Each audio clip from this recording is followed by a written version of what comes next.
Just Martin O'Neill sacked by Sunderland last night, but this one, Roberto Mancini under pressure, according to Simon Mullock on the back page. Frank de Boer, the Ajax coach, being targeted by City to replace Mancini at the end of the season. Sean, good result for City yesterday, but there's a bigger picture, isn't there? Well, yeah, and Simon certainly knows he's Manchester City. There's been a lot of managers linked. You know, Guardiola was linked. We've had Jose linked with it. De Boer's a new name in the frame, but Jose probably linked himself with it, did he? I'm sure he did, yes. But it's clear that Manchester City are looking, let's say, making provisions for the possibility. Let's put it that way. Mancini seemed fairly relaxed yesterday, didn't he? As it, you know, pressure's off. I know I've lost the league. I'm not actually convinced that winning an FA Cup would be enough for him to nail down the job. Really? Why? You're going to give me... But there's a long-term project in place at Manchester City. Sorry, what is the logic of ushering him out the door? Now, you can have arguments about some of the buying strategy, whether that's him or whether that's elsewhere in the club. You can have arguments about, you know, some of his sort of tactics in certain games.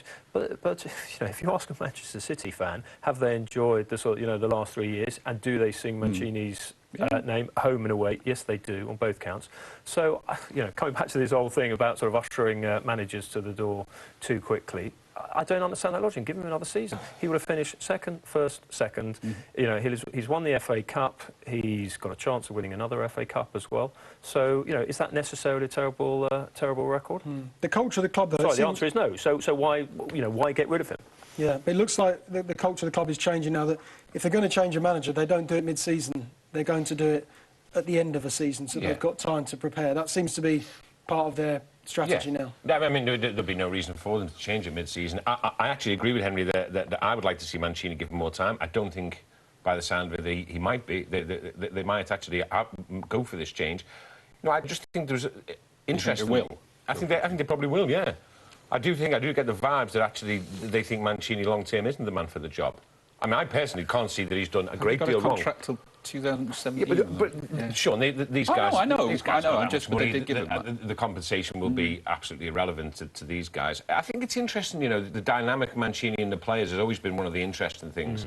In the way, you know, he's had fights with players. And I thought an interesting subplot to the Vincent Kompany call-up, the Vincent Kompany playing for Belgium against Macedonia. I thought an interesting subplot to that was how Kompany just clearly felt very, very empowered just to ignore Mancini, to defy him. Mancini actually said, you know, we spoke to Vincent, told him we didn't want him to play. And Vincent just went, well, you know, so what? He didn't even comment on it. He just went, he played, he tweeted about how great it was, and he said, oh, you know, I'm available for tomorrow, you know. Meanwhile, the storm rages around, you know, Mancini saying, well, you know, the club comes first. There was... Well, and Kompany just felt... Well, there was a great quote from... Can you imagine... Well, can you imagine Rio doing that? Or can you imagine a Manchester United player doing that against Sir Alex Ferguson? There was a feeling that, you know, Kompany may have... You know, maybe I'm reading a bit too much into it, but there was a feeling that, well, actually, you know... we are, you know... But there was I think there was a good quote from Joe Hart when we saw him. People can criticise me, he said, but I don't have to listen. And the FA very quickly afterwards went, that didn't mean he was criticising Roberto Mancini, you know, he wasn't having a go at his manager. But well, you could take it that he was saying press criticism, manager criticism, whatever. But again, I get the feeling that Joe Hart feels quite empowered to say what he feels as well. I think that's a fair point. Hart said he's got a close circle of people around him that he trusts and listens to. And it didn't really give us the impression that Mancini was included in that. I think we can see that as pretty much red, actually, I thought, Yeah, OK, all right. So Frank de Boer, maybe the new Manchester City manager. I want to talk about Alan Nixon's story in The People this morning. It's not the first time we've heard about this proposal. Certainly Celtic